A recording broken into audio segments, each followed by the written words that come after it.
It's another day, the sun is shining. Got to know what's going on around you. Wake up, it's the time to motivate your mind. Come with me, let's make this moment brighter. Wake up with the Bahamas at sunrise. Come on and wake up with the Bahamas at sunrise.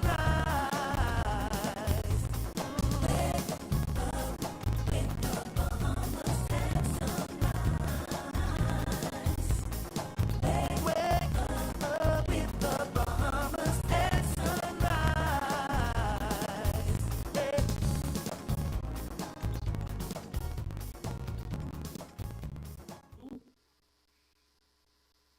Good morning and welcome to Bahamas at Sunrise. I'm Anastasia Palacios. Good morning. Thank God it's Friday. I am Philip Simon.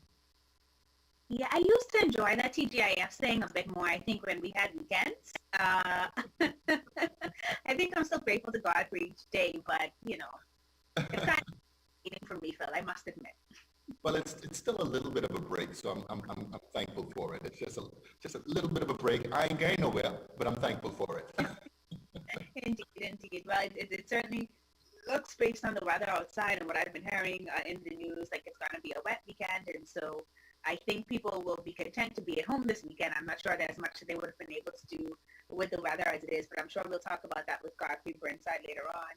Of course, another exciting week in these COVID-19 times. Just hearing from the Prime Minister yesterday that they're going to put the island of Bimini on lockdown for 2 weeks, Phil. Not surprised. I mean, there's always going to be mixed reviews, but I think for the most part, it's a good decision. I don't hear too many residents complaining about it. It's a small island. I think about 2,000 persons or so. 2 weeks of a lockdown. We just have to make sure that those persons who are in need during those 2 weeks are looked after. Yeah, certainly, and he seems to have been making some preparation for that, and so we continue to pray for our leaders and hope that they are always doing the best that they can, and that those who are able to assist wherever they can fill in those gaps, whether that's through shipping or through sponsoring food, whatever it is, would partner with them to do so that those residents in Bimini can be safe and, of course, well fed and taken care of during that 2 week period. Really hoping to break the curve there. They certainly have a significant number of cases per capita. And we continue to do the same there. 96 cases in Nassau now, just shy of 100. 96 cases overall in the entire country, I stand corrected. And we are continuing to hope that those numbers will go down rather than continuing to go up. Yeah, and I think 13 of those are in Bimini, so very significant number over there. And again, we're all in this together. So let's continue to do what we need to do. Although I must admit, this cabin fever, getting a little tired of the whole, COVID thing. We're not out of the woods just yet, and it seems as though, well, a lot of touristic places seem to be thinking on a July 1st opening. So that means we may have another. Well, hopefully don't want to have another month, but we need to move on to phases now. We need to get to phase 2, to phase 3, and to phase 4 of our recovery. Yeah, I certainly think it continues to require innovation so that we can make sure that we are doing it safely. And so I'm not sure what that will look like when we do finally get to phase 5. But certainly I think we've already started to make those steps. We're now on phase 1B, obviously. And I know many of us are eager. We really are, Phil. It's the simple things we miss. It's getting a regular haircut, getting our hair done regularly. It's going to the food stores, being able to see family. And I know for me that's a big one, especially if you live on different islands, not being able to travel to different islands and to see each other. And so I know many of us are tired, but obviously we still want to be doing the best we can to take care of our health and to take care of the health in the majority of our masses and make sure that our hospital systems don't become inundated. So a part of it is understanding the need to get back to normal, and the other part, of course, is making sure that we stay healthy. So a good balance needs to be struck there, but we're continuing to trust our government to do what is in our best interest as the time goes on. With that said, though, we've got a great show lined up for you this morning. So who are we talking to? Well, we're going to be talking with Tom Sands from the Illustra Chamber about this year's webinar edition of the Illustra Business Outlook. And we also have Dr. Shirley Curtis. She's going to be with us talking about nursing and midwifery. Did I say that right? Midwifery? Yeah, looking forward to that conversation that you're going to have with Dr. Curtis. So many things have changed for us pregnant women due to COVID-19, and so that should be a very good conversation that you have with her. We're also going to continue our Adventures Online series with a look at opportunities to learn online. And we're going to revisit that interview we did with Suncash's Barry Malcolm. I think that might have been last week or the week before. Really finding out how those national insurance payments are being distributed for people to utilize from their mobile phones. That was a really good interview that you did, Phil, and so we're looking forward to seeing that again. But before we get to any of that, we're going to find out exactly how long the rain will last and whether or not we ought to be concerned about a system forming off of our coast this weekend. Here is Godfrey Burnside with our first look at weather.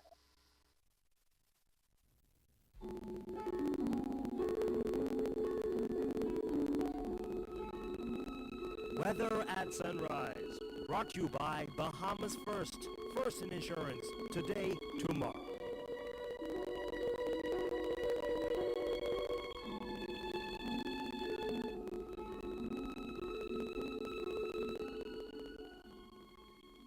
Thank you, sir. Good morning, Bahamas. A wet weekend store for the first part of the weekend. I think we'll clear up a little bit sometime late on Sunday, but for the most part, we do have windy and wet conditions that will continue across the islands due to a frontal trough over the central Bahamas, Natividad, Exuma, and Exuma Keys, along with the rich tropical moisture over the area.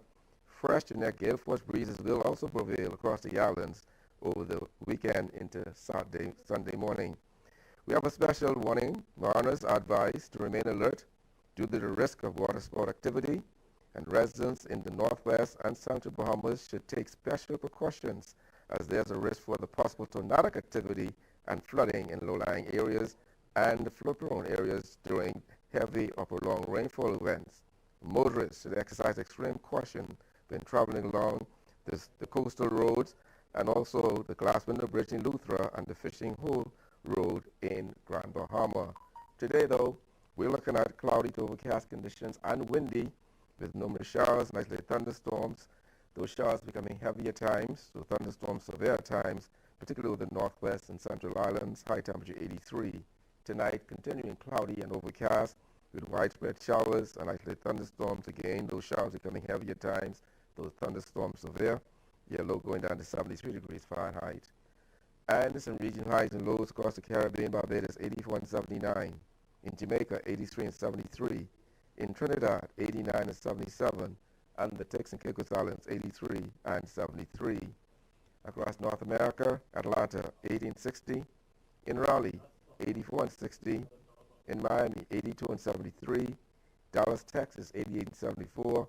And Toronto, Canada 61 and 44. As we go to the weekend, we're expecting an area of low pressure to form along that frontal boundary, and that should move across the extreme northwest Bahamas, in the vicinity of Bimini, across the north of Berry Islands, across central Abaco, eastern Grand Bahamas sometime late tonight, early tomorrow morning. I'll bring a lot of moisture along with it, the possibility of formation, and you'll head in the second half of your weather at sunrise.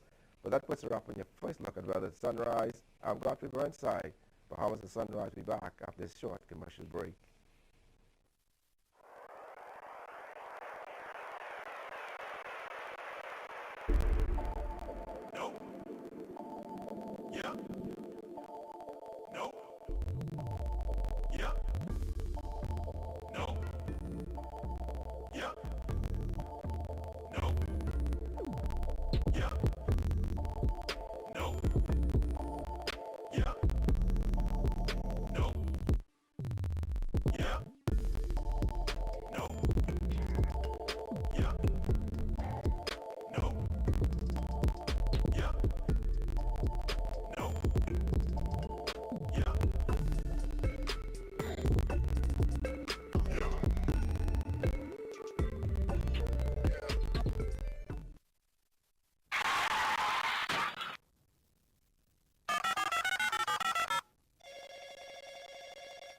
Good afternoon. First response. How can I help you? I've been in an accident on West Bay Street. Can you send someone to help?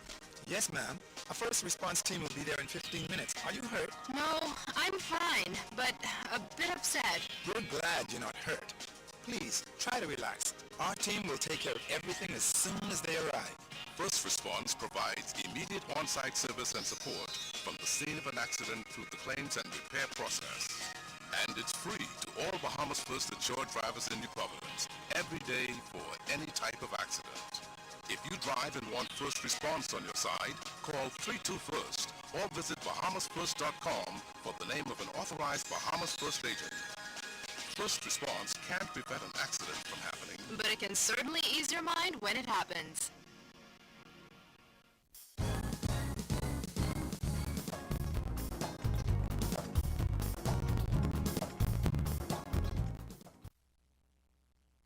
Back to Bahamas at Sunrise.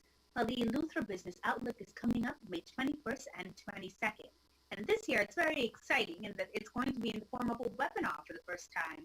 And we're talking about a very serious conversation, post-COVID-19 readiness and preparedness. We're very happy to discuss this year's theme and the upcoming webinar with Mr. Thomas Sands. He's the president of the Eleuthera Chamber of Commerce. Mr. Sands, good morning and welcome to Bahamas at Sunrise. Good morning. Good morning. It's a pleasure to be here. A pleasure to have you with us always. And of course, I know that we normally look forward to traveling to Eleuthera for the Business Outlook. It's such a beautiful island. If I do say so myself, I am certainly biased. But, this time we have to do things a bit differently because of COVID-19. As of right now, how are things on Eleuthera generally? What is the feeling and the atmosphere? Generally it's slow and quiet. Of course, this has caught, the COVID-19 pandemic has caught everybody off guard. It is generally something that we never expected in our lifetime to experience. So it's a new, airy scenario for all of us. There are also, great concerns as what does the future hold. And I think in terms of Eleuthera, it has been significant so that you're at the point where 90% of the businesses were closed other than essential businesses. So that has led to a very, very slow economy, no tourists around. And so there's an airy sense of what is next. Yeah, and the last trip I took before the lockdown was actually to Eleuthera and just re-exploring the island from the south, heading up north, and just seeing the tourists out there enjoying the Queen's Bath, seeing them in Governor's Harbor, down south. It really gave the island that sort of movement that it needed, and so many projects were happening there at that time. I can imagine that really has cut some people in many ways, especially local contractors, etc. What are the plans for opening the economy back up in Eleuthera? At this point, we are still unsure, us as businesses, as to what is the plan. I mean, we look forward to a direction from the Bahamas government. I think we are, first of all, we're very grateful and we thank God that we have had no cases on Eleuthera. And so there's a desire to want to see commerce begin to open, businesses begin to open, but with a sense of how does that take place?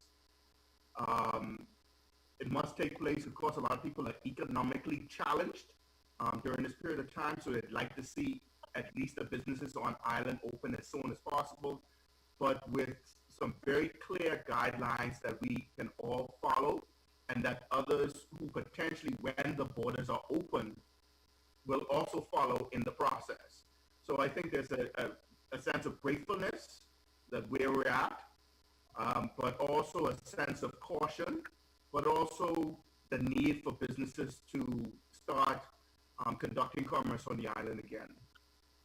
With that in mind, and this notion that we will have to at some point get back into business, and particularly as you would have mentioned, we see the Southern Islands where there were no cases have already been able to kind of take that lead. We're hoping to do the same in Eleuthera. Have businesses been talking about some of those protocols that they want to put in place as a result of COVID-19? Has there been a conversation around what that will look like as you guys go back to opening up whenever that day comes? I think that, a lot of persons have, again, press, social media, reading what is going on in other countries, looking at what the Ministry of Health have issued as social distancing and masks and so forth. That is, discussion has been, how do we conform to that? There's been some discussion around what are other countries doing. And so there's no, I think, effort to preempt the Bahamas government creating a master plan. And I think everybody wants to make sure that we fit in with the master plan that makes sense. I think there's some concern as to when is that master plan um, begin to be executed and begin to educate us all, because it is a systematic approach that we must all take strategically in order to efficiently execute. Uh, there are a lot of concerns about, given that the tourist economy will not immediately come into play, what is next? What is the economic activity? Because these islands generally, the stability and the economy is 90% tourism, versus, let's say, in a city where you have diversity from financial services and so forth. So there's some discussions around when we open, safety protocols, but then how do you generate economic activity given that tourism is not viable for whatever X period of time? So I think there's been a lot of concerns around economic activity. How do you generate that in the economy that essentially has one major driver? Yeah, no, certainly I could see that, and that was my thought process. You know, you can give you all the go-ahead to reopen local businesses, but the challenge, of course, is that, especially with the island of Eleuthera, and I think about Harbour Island in particular, you look at the North Eleuthera Airport, you realize how many flights each year just continue to increase, come to that particular airport, and the fact that it was one of the busiest in the Caribbean last year for private jet aviation, and you recognize that if we're not allowing international travel, then this could still be a major challenge for the island. But in the past, Eleuthera has done extremely well in terms of food security. How is food security on the island now, and is that kind of an avenue that you may be taking to bolster the economy in some way? So in terms of food security, I mean, still 99% of our food is imported. And so given that Nassau is the base and the hub, transportation in terms of mail boats and cargo transportation has really not been affected to the point where we cannot import. And so we rely on the suppliers in Nassau to get product here, essentially. There has been some shifting of schedules, but once those schedules continue, essentially, we could get product in. In terms of, I mean, the discussion relevant to farming, I think it's a long discussion. There have been incentives or initiatives to try to encourage farming locally. I think in terms of sustainability, that has been a challenge, and the consistency of it. And in fact, most young people have not seen farming as a go-to for the future. So most of our farmers are older farmers. Most of them are retiring or passing away. There are a couple of new initiatives we see from the CPI with One Eleuthera. They're doing some farming there on a small scale. We see the Island Farm and the family there in Palmetto Point.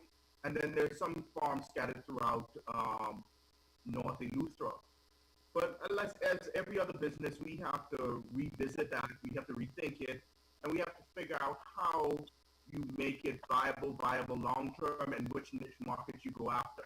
Unfortunately, a lot of this also falls back into tourism as the driver. So the majority of all businesses on the island of Eleuthera generally are driven by vacation rentals, vacation homes, small hotels, and the traffic and the money that is generated is passed on from that being a primary driver. So again, we have to look at ways in which, in the gap of no foreign tourists, how do we drive an economy? And some of it, I think, lies in the projects that are pending, real estate transactions that are pending and not closing. And so those in turn generate money that then in turn generate persons who want to go to individual farms and purchase directly from a farmer their product. And I think the niche has been for local farmers where they create product that are unique, organic, and so there's a direct linkage where someone, and I have, for example, at our supermarket, our grocery store, where a farmer comes out and sets up every day in front of the store, and we have a relationship with him. And buyers who come to the grocery store also go to him and purchase product.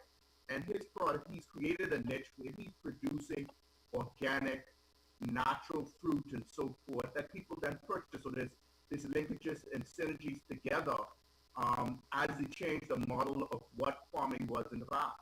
Yes, yeah. Well, I mean, I'm hoping that we can get some of those creative ideas at the Business Outlook that's coming up on the 21st and 22nd. Who are some of the speakers that will be joining you? So in terms of speakers, we have, first of all, we have 3 sessions. Session 1 and 2 on May 21st, and session 3 on May 22nd. Session 1 will focus on helping Eleuthera recover, and our speakers, they are Dr. Nikita Forbes, Darwin Bowe of Fidelity Bank, the Member of Parliament for North Eleuthera, Howard Ricky Mackey. In session 2, we'll focus on business practices. Speakers include Ryan Austin, who is owner of Coco Cafe, as well as the secretary of the Eleuthera Chamber of Commerce. Jennifer Hadlin, the manager of French Livre. Tiffany Johnson Thompson, manager of Daddy Joe's. In session 3, we'll focus on sustainability, with the speakers being the Member of Parliament for Central and South Eleuthera, Stephen Hank Johnson, the Honorable Michael Pintar, the Minister of Agriculture, who will be talking about food security, Dr. Marcellus Taylor, Director of Education, and Sean Ingram of One Eleuthera. Okay. I mean, it certainly sounds like some heavy hitters there. And of course, is there a cost associated with joining the webinar, or any idea as to how we can kind of get connected with this particular Business Outlook? So the webinar is free.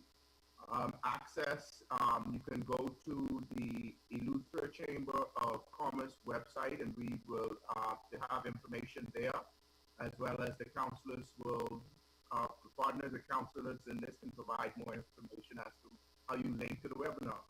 All right, excellent. Well, Mr. Sands, we want to thank you so much for joining us this morning on Bahamas at Sunrise. Certainly a lot to think about for the island of Eleuthera, but you all seem to have a good pulse of what's going on, and we trust and hope that the government, working with you, will be able to make plans to get that island open up as soon as possible. But again, we wanted to thank you for joining us and looking forward to an excellent session on the 21st and 22nd of May as we talk about a post-COVID Eleuthera. Thank you again for joining us. Thank you. Let me say that the Chamber of Commerce intends to do its part, and that it posted suggestions to the Bahamas government. And so if you visit our website, you'll see a document that has been produced by the Eleuthera Chamber of Commerce, making some suggestions as to how you stimulate not only Eleuthera, but a family island economy. And I think this is a hand-in-hand process as we walk ourselves through this. The Bahamas government, the Chambers of Commerce and Business, we must work together to execute, and we must create viable, new, innovative solutions. This is the time where we can change the mold and change the future. And we believe diversification into the family island is so crucial at this point. So we invite everybody, let's think outside the box. Let's create a new environment that is possible. And the greatest opportunity for this country lies in the family islands of Bahamas. Okay, well, I think that was well said. Thank you again for joining us. Thank you. You're watching Bahamas at Sunrise. We'll be right back.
Welcome back to the show.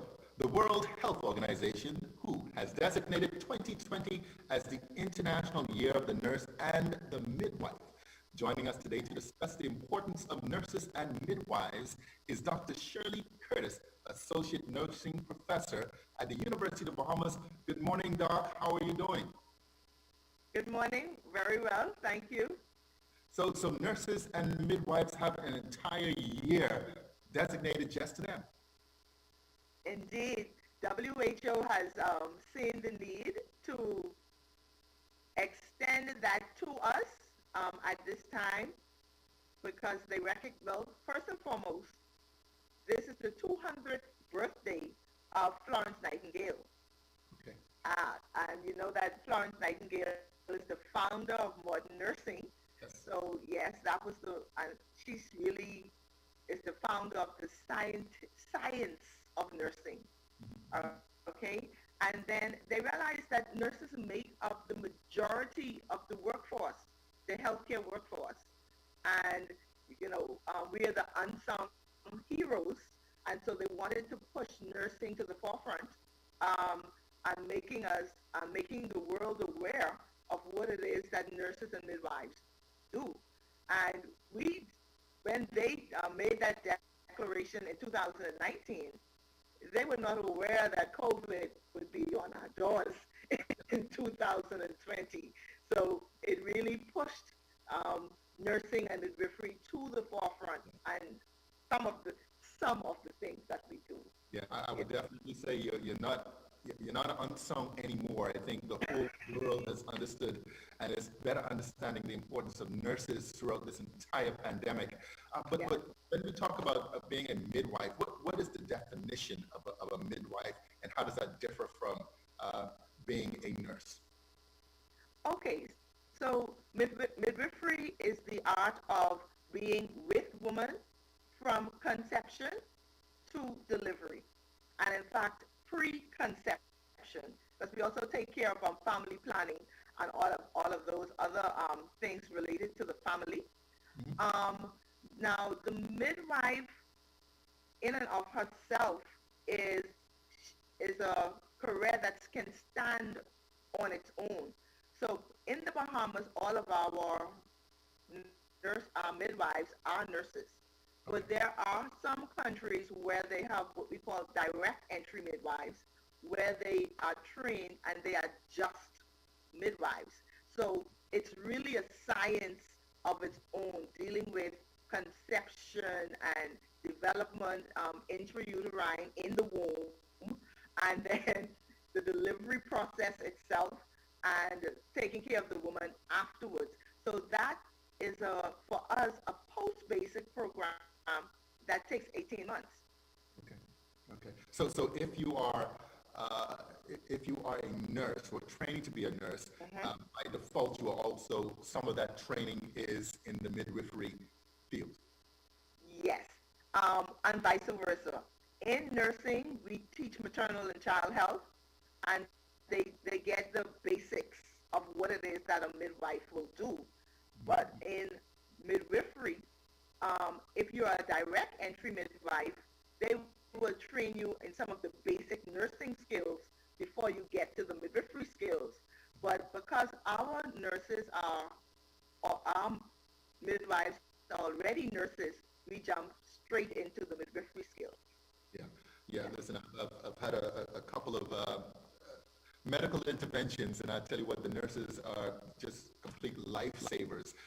We've had these conversations in the past about the shortage of nurses, not just in the Bahamas, but also in the Caribbean, and the fact that you have so many that would leave the country, get trained, and end up in the U.S. or some other place.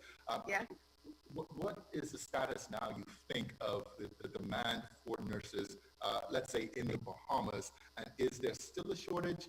And then the second part of the question is, going forward, who are your kind of quote-unquote target market for persons wanting to become nurses? Oh, okay, so that's a triple-pronged question. Okay, so for as it relates to the demand for nurses, the demand is definitely there. The reality is that nursing can spread into so many different areas. Um, so when you train just a basic nurse, so you need nurses in oncology for cancer care.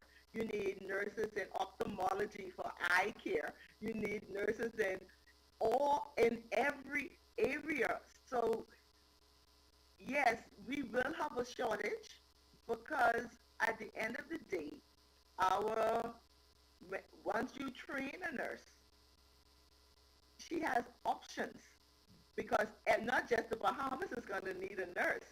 Everybody is going to need a nurse. Um, I remember one time when I was a junior staff telling my chief nurse that the one thing I can thank um, the Ministry of Health for is training me in an international profession. So, it's an international profession. So the world is your oyster. So wherever you want to be, you can be there. It might take a little bit of maneuvering, but the world is the oyster. So as it relates to the shortage in the Bahamas, you have to make it very favorable for the nurse to want to stay because we actually train them and we train them well. Um, of course, I'm being biased. I'm from the university. So we train them so that they can fit into just about any environment that they choose. Yeah, yeah, yeah. Okay, and we target the high schools, and maybe we need to go a little bit lower. But for right now, within the university, there is no shortage. Okay. We are bursting at the seams as Well, the students. well, that's great. Bursting at the seams because, and then again, everybody's realizing the type of profession that it is. It's a profession where you will, if you're out of a job, it's because you don't want a job. Okay, so you can never be out of a job in this profession. Um, so yes, so the profession is in demand, and the high school students are recognizing that. They're also recognizing that we are looking for students with science background, sometimes biology, exposed to chemistry and physics. So the science students are also coming over into nursing because it's a science-based program. And so they're the students that we target, those students that are interested in the sciences. Yeah. Well, I tell you what, I think all the time that to be a nurse or even a medical professional, you must have the patience of Job and the wisdom of Solomon. Yes, and a lot of intuition and gut intuition as well, because sometimes, the patients, you have to also be a mind reader sometimes to know exactly what to ask the patient in order to find out what is wrong with them. You know how people go, they come to the doctor, they don't want to tell you exactly what's wrong, so you have to really maneuver, and so you have to have the medical knowledge, like you say, the wisdom of Solomon, and a lot of intuition sometimes to get to the crux of the matter, to deal with the patient in an adequate way. Yeah. Well, listen, so 2020, International Year of the Nurse and the Midwife, I imagine there's going to be a lot of different recognitions and possibly celebrations over this coming year. We'll learn more about it as the year progresses. Yes, I think a lot of the events are basically on hold now because of COVID. Yeah. And because of that, the World Health Organization is now considering having the decade declare as the nurse and midwifery year for the decade for the nurse and the midwife. So the decade, because they said we didn't get to celebrate because of COVID.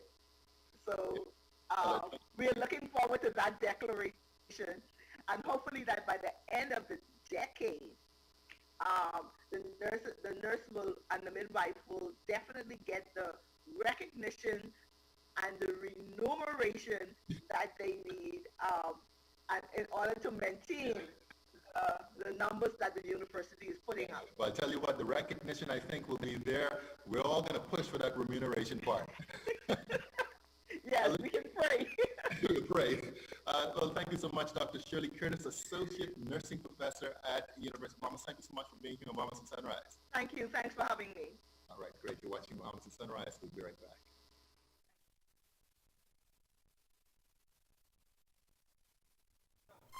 Since 1967, Focal has been a vital part of the Grand Bahama community, providing high-quality products and great customer service.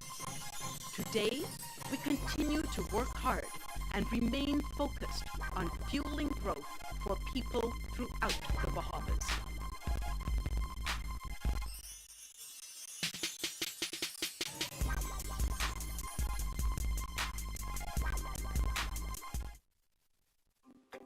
One thing, two things, good thing, all things, things that are small, things that are grand, things that fit just right in the palm of your hand.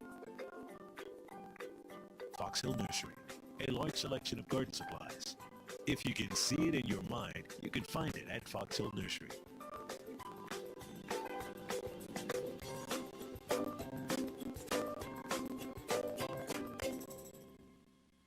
Business in the Box is your solution for business from Cable Bahamas. It's an internet, voice, mobile, and advertising solution all in one place. Get reliable internet, free domestic call, an aligned corporate package, and free TV ad placement, all starting with packages as low as $164 a month. You can save over $3,000 a year. Just call 601-8911. That's 601-8911. And ask for Business in a Box from Cable Bahamas Business Solution. Terms and conditions apply.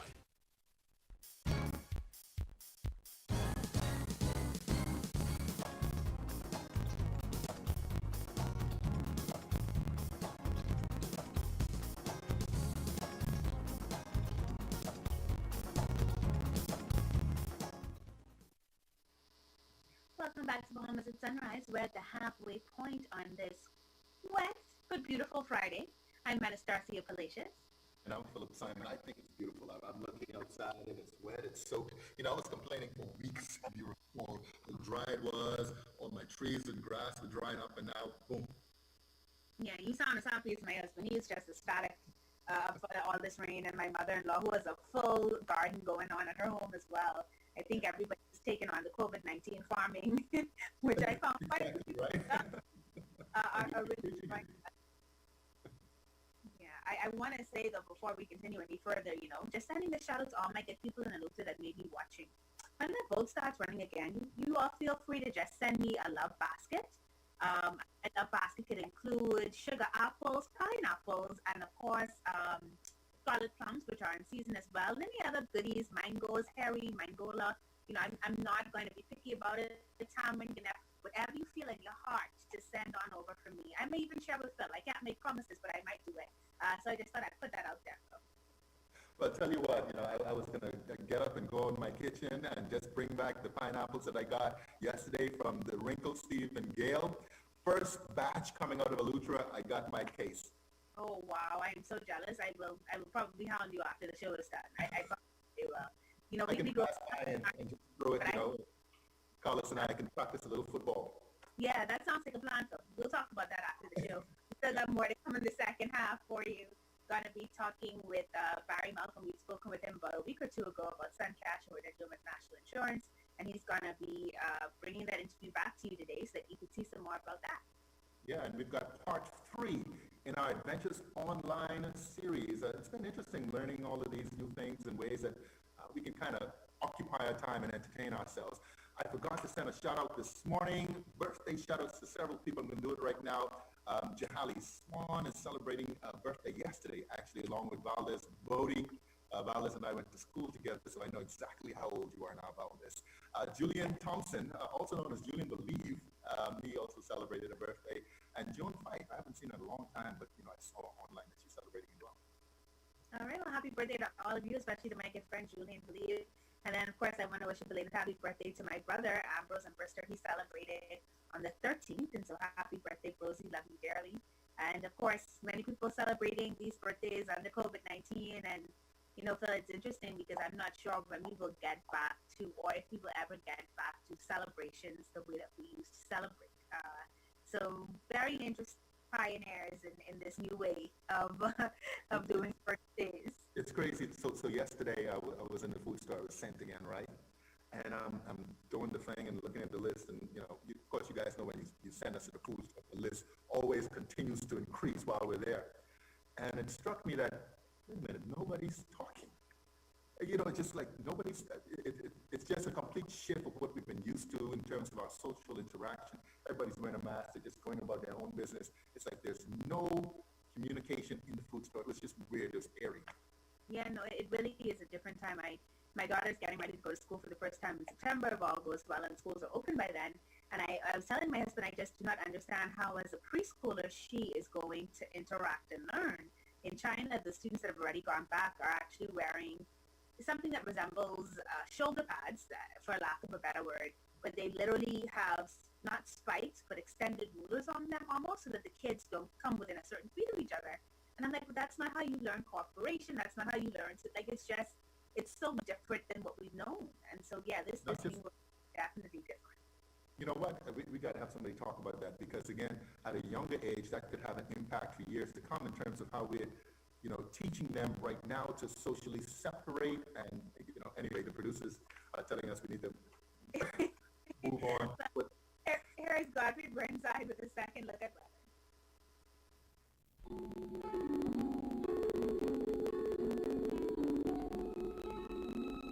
weather. Weather at sunrise, brought to you by Bahamas First. First in insurance, today, tomorrow.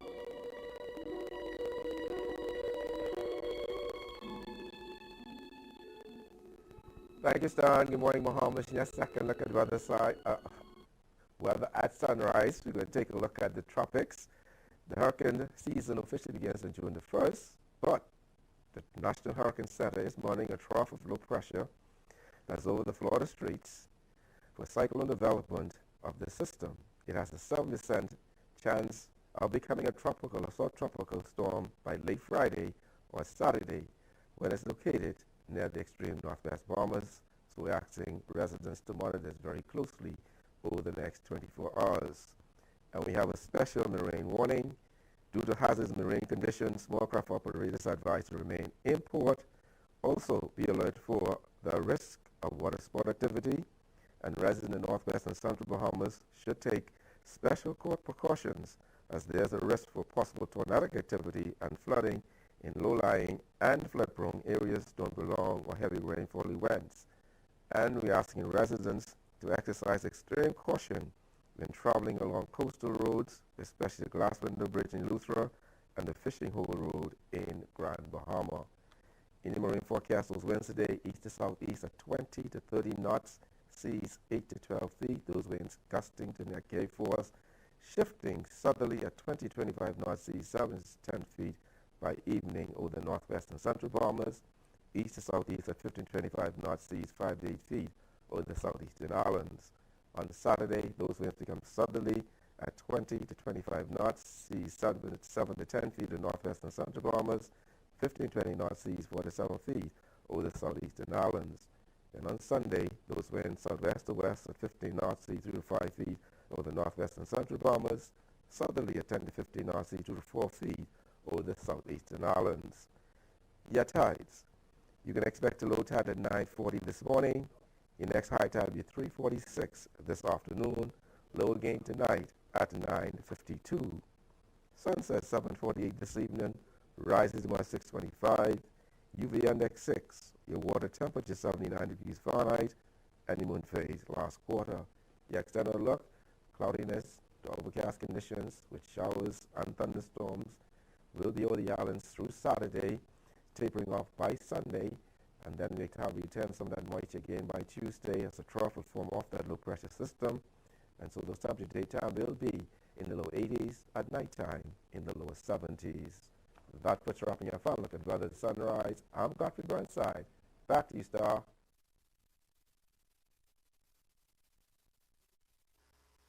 Thank you so much, Godfrey. Well, before I go any further, I also want to extend happy birthday greetings to Ronnie Knowles, who celebrated on May 12th, and to Yvette Knowles, who celebrated on May 8th. Both of those, of course, coming in from Joan Aubrey, our show's owner and executive producer, and of course, the entire team here at Bahamas at Sunrise. A very happy birthday to you.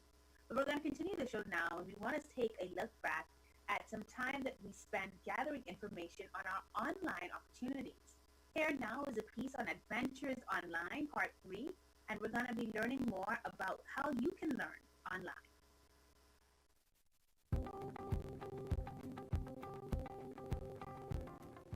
There is a global learning community right at your fingertips.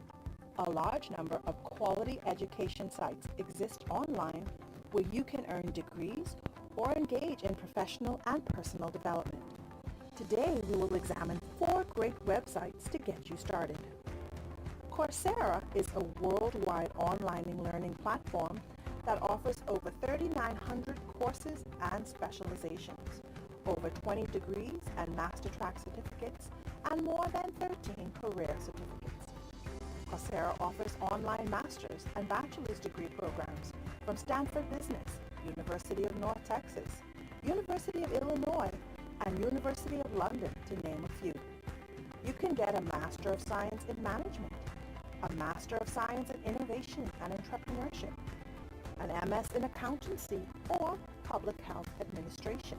Get a certificate in IBM Data Science or Google IT Support. Why not figure out a pro content marketing strategy for your business in just 4 weeks with the Strategy of Content Marketing Certificate course from the University of California? You will learn what makes copy effective, how to build your personal brand, and what it takes to capture your audience's attention. Or maybe it's personal development you need. Coursera has plenty to offer in that area as well. Study Korean, gain impactful knowledge for a healthy lifestyle, and learn how to work smarter, not harder, with a focus on time management. Take some time and explore the Coursera website and find a few courses to gain some useful skills over the next few months. Another great education website is edX, which gives you access to over 2,500 online courses from 140 top institutions, including MIT, Harvard, Berkeley, and Boston U. Dig into computer science, learn a new language, delve into engineering, or take a fashion design course. Opt for professional certificate programs such as project management, corporate finance, or a leadership course. Go cutting edge and learn how to develop blockchain-based technology, or simply brush up on your soft skills. Some very exciting news is that due to the COVID-19 lockdown, Ivy League Harvard University is offering 59 free courses online. You can take Introduction to Computer Science, a course on nonprofit financial stewardship, or spend 4 weeks exploring Christianity through a study of the sacred scriptures. Harvard offers courses in a wide array of subjects, including medical sciences, education, humanities, and social sciences. While taking the course is free of cost, those who wish to obtain a verified completion certificate will have to pay around $100 depending on the course taken. Now, of course, it would be great to come out of this lockdown having learned a new language. So pop over to Duolingo. It's a website and a mobile app that helps you learn a new language in as little as 10 minutes a day. Learn German, French, Chinese, Greek. I ran through a quick tutorial on Spanish. La niña.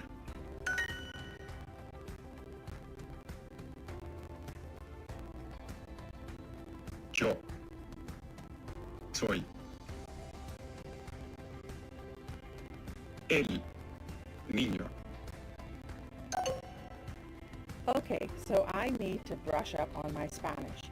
But hey, I've got time. So we've shown you 4 great websites where you can use your time wisely and learn tons of new skills, having an educational adventure online. For Bahamas at Sunrise, this is Suzette Parker.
Welcome back to Bahamas at Sunrise. Well, digital currency has been a topic of conversation for some time.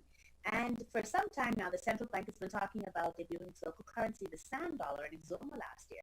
We're getting comfortable with the idea of the digital wallet and the mobile wallet. And so it's a perfect time for Suncash to talk with us about some of the things that they've been doing to make sure that we have access to money digitally. Very happy to welcome Barry Malcolm. He is the Chief Operating Officer at Suncash and Managing Director of Global Fulfillment Services. Mr. Malcolm, good morning and welcome to Bahamas at Sunrise. Good morning. It's good to be here. Let me apologize for my COVID look. I refuse to shave until this pandemic is behind me. Okay, so I'm sporting a lot of facial hair, not my style, but here I am. That is perfectly fine, Mr. Malcolm. My husband is in the same boat as you, so I think many of us are getting quite used to the look. And it's still very distinguished, so you are forgiven. I want to start by finding out from you, you've come from the banking and financial services industry. When did you see this idea of digital currencies and mobile wallets really starting to grow? Even while I was at Scotia many years ago, we tried to get the bank at that time to focus in on mobile money, giving greater access to money by new technology. The bank was very card centric, and they kind of stayed with that with their focus, and understandably so. So when I left the bank many years ago, with a small group, we launched this platform, or the concept of putting together a digital services platform, and it's grown from there. It's been some time coming. We've been at this for almost 4 years, and the timing could not be better. We already worked hard at putting together a platform that we think will serve the country well. I should add that while it will be easy for me to talk just about what we're doing, I make the point that there are other companies in this space who are doing similar kinds of things, or some aspects of what we're doing, and it's a good thing. The market has changed. The market will continue to change, and I think demand will continue to grow for new ways of accessing currency, new ways of utilizing currency, and in our case, particularly in the Bahamian context. Excellent. And have you found over the past 4 years, and then during this time in particular, that Bahamians are truly catching on to the idea of going cashless? We're finding, particularly now in the COVID-19 world in which we're living, that there is some challenge. I mean, for younger folks, it's a bit easier. In fact, it's a lot easier.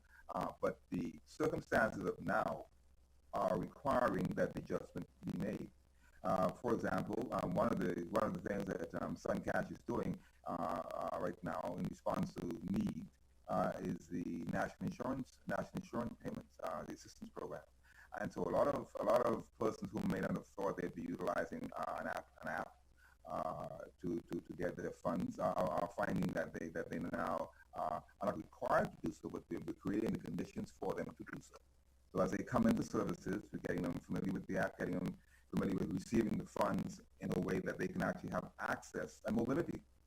Bear in mind, the key is really mobility. Once you have the funds in a digital format, and you can access those funds from anywhere, you have the power in your hand, and that's the big transformation I see coming in the country of necessity. But really, it has to come if we're going to grow our economy in a position to strengthen the use of our funds as citizens. And since you brought up the national insurance portion of this, I want to take that a bit further. How does it actually work? So national insurance would put the money on my Suncash account, and then is Suncash like a bank account where I could go and physically take the money off? Or do I then use that Suncash app in particular stores and locations? How does it actually work? What national insurance has done, all the folks who are receiving assistance on a daily basis, they upload to our system the names, the amounts of each recipient, and that information comes to us, or goes to the individual in the form of a digital voucher. It's an advice that goes to their cell phone, to the email that says, you've been paid X by national insurance, you've got a voucher number, you've got a confirmation number. So they have several options. The most frequently used option is they come into a Suncash store with that information. It's already in our system, so we put it up, we verify it, get national insurance number, and we make payment. Now that's the format that we're most familiar with. You go into the institution or go into the place to get my money. That's not normal. But what we're doing as a part of the process also, loading those funds into a SunCash wallet. So I can actually, before I even get into the store, pick the money, I can have those funds on a wallet, and I can access those funds in the store. I can access those funds at a food store. I can actually, tap to pay at a food store. And now we're expanding the network of stores and outlets at which you can get the money. So it's a way of facilitating access to money, and that's a big change. It's been a long time in coming, and the circumstances of now have caused us to really move in this direction. So every week, our universe of people are getting more and more familiar because we need to do so, at least through our SunCash National Insurance Program. Yeah, my husband and I were having a conversation, and I was saying I think the one thing that we will see come from this pandemic is automation of services much more quickly than they would have happened had we not had this happen and been forced into this space where we're using technology the way we are. But what about cybersecurity? Because a lot of people get concerned that they can't trust these systems. They're not sure if personal information will leak or if the money itself will be taken away. How is cybersecurity and SunCash working together? An excellent question. The system is the security in and around the system is very, very robust. It's key. Bear in mind, you're handling people's money, you're handling people's information, and as a regulated, I should point out, as a regulated enterprise, SunCash is regulated. Sun transfers / SunCash is regulated by the central bank, and so we have to meet very robust and very stringent requirements in our core system to be able to protect people's information, be able to handle people's information. But you're moving a lot of funds, you're moving a lot of information on individuals on not even a daily basis, on a minute basis. And when we built the system, we built it with the level of security that is comparable to what you will find in any well-known payment system like an Apple Pay.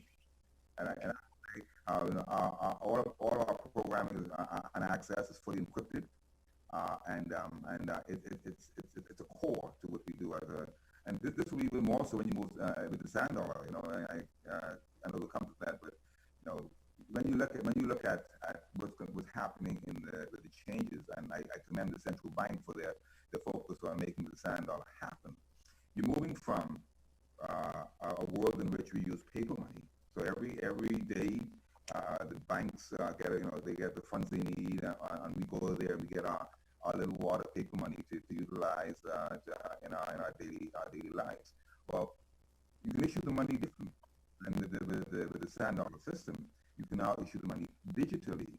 So on a daily basis, institutions that are distributors, the same way banks are distributors for paper currency, a SunCash as a distributor for an unfiat currency, that is digital currency, we'll be able to get money into the hands of those who need it. So if I'm in the Family Islands right now, whether you're SunCash or bank, for enterprise, you have to physically move cash in bulk into those islands. Near Guana, and Ackland, you've got to do that. But think about it. Once we roll out the sand dollar fully, and we're ready on a couple of islands functioning. Once you roll it out fully, you can disperse that cash to the rightful recipient digitally in an instant. It's there. If I get $1,000 from National Insurance, for example, and it's by sand dollar, those funds could be on my phone, my wallet, my electronic wallet, in a matter of seconds to use wherever I am. Excellent. Well, it's really good to know that we're making a lot of progress. And so happy that you could come on and share with us. Just confirm for us before you do leave, what are the hours of operation for SunCash, and if there are locations that are open so that people are aware of where they can go? We're open from 8:30 in the morning, and right now with the COVID lockdown, we have fewer stores open. We'll be publishing digitally with where our stores are. But actually, let me add this point. The hours of operation are relevant because once you have the funds digitally, once you have the funds on your SunCash wallet, you can access funds anytime. If you want to supervalue, and so that's the whole beauty of this. It's the power that you put in the hands of our people, being able to. And that makes so much sense. You just can go and do whatever you need to do. The money is in your wallet, your SunCash wallet. And you're right, you don't have to worry about times because it's there always. And so this is excellent. No long lines, no waiting. Yes. It's mine. Use it. I love it. Well, Mr. Malcolm, thank you so much for joining us this morning and sharing with us. I think some people are definitely excited about it who may not have known about it before. I'm loving the fact that you also talked about the sand dollar, the impact that's going to have, especially for our Family Island residents who really do have challenges accessing finances like they should. So this was a great conversation this morning. We want to thank you for joining us on Bahamas Thank you for having me. Appreciate it. All right. You're watching Bahamas at Sunrise, bringing you the latest information on digital currency. That was Barry Malcolm. We're going to be back with more after this commercial break.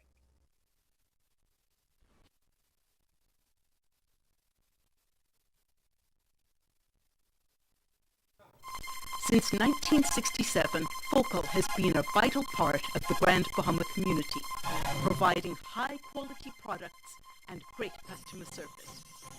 Today, we continue to work hard and remain focused on fueling growth for people throughout the Bahamas.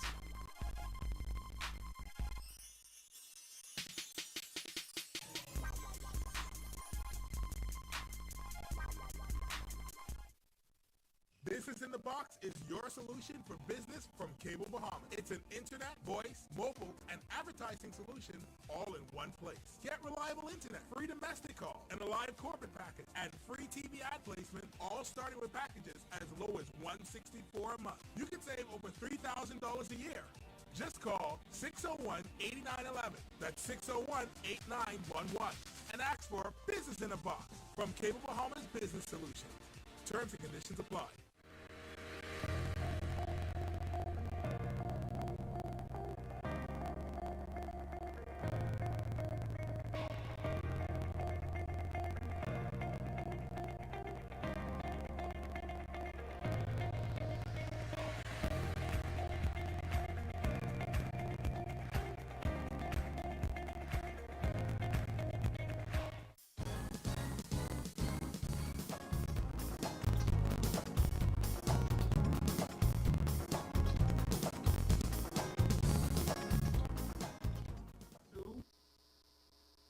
Well, that's going to do it for this edition of Bahamas at Sunrise. We want to thank you very much for joining us. We hope you enjoyed the show, and we're hoping that you have a really good weekend start.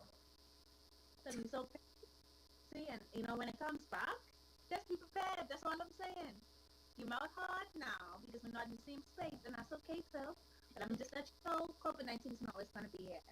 Bahamas, you have a wonderful weekend. We'll see you on Monday.